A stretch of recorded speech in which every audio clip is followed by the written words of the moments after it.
How to add and view your Shein account's wish list. Hello everyone, welcome to our channel. I'm Lisa from Create Login and Delete. Now let's jump straight into the process. Open your Shein app. Here we go. Make sure you have already logged into your Shein account. Now you will land to this kind of page. Now at the top you can see this search bar. You can just type in the product you were looking for. Here I'm gonna search for nails.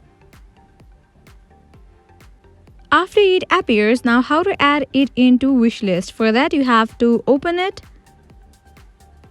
Now at the bottom you can find this option of add to bag, and on the side of that you can find this love icon. Just tap on it and you have just added this item to your wish list.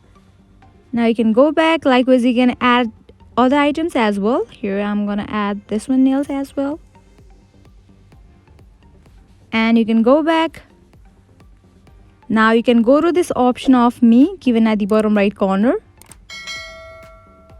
Now over here you will find this wish list section. You have to tap on it, and over here you will find your Shein account's wish list.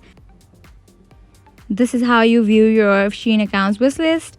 I hope now you guys are clear about how to add and view Shein account's wish list. At the end, if you find this video helpful, make sure to like, share and subscribe. Thank you.